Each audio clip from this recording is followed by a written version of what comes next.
Ayan, dahil malamig at umuulan, ayan, magluto tayo ng bulalo. Ayan ang ating mga karne. Ayan oh. Wow. And now, lagyan na natin ng sibuyas.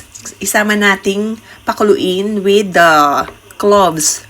Okay, takpan muna natin. I-check na natin. Ayan, at kumukulo na. So, I think luto na at malambot na yung ating mga karne. Pwede na natin ilagay ang ating mga gulay. Ayan, unahin natin yung mga mahirap ilutuin at matitigas kagaya nitong nave or turnips.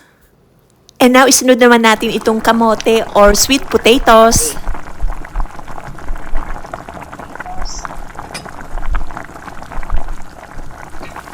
And now, isunod naman natin ang ating mga carrots.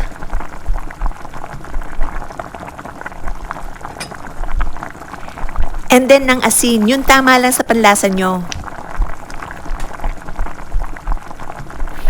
So, I think lumambot na yung ating mga gulay at ang ating karne. So, ilagay na natin ang ating leeks. Madali lang kasi itong lumambot, kaya last nating inilagay. Lagyan na natin ng paminta. Ayan, haluin lang natin. Ayan o, ang lambot na ng ating karne. Naghihiwalay na sa buto niya.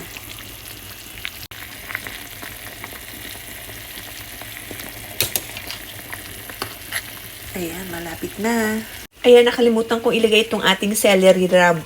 Ayan, sa susunod na lang pagluluto. Ayan o, malasa pa naman ito. Napuno na kasi yung ating gulay. Kaya, ayan, next time na lang natin ilagay.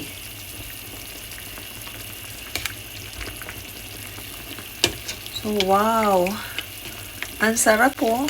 Tamang-tama talaga ngayong tag-ulan at taglamig.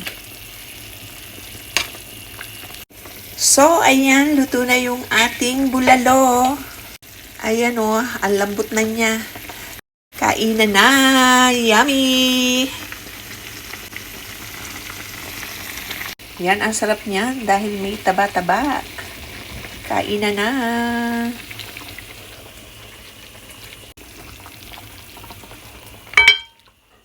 Ayan, samahan natin ng gulay. Ayan na! Bon appetit! Yummy!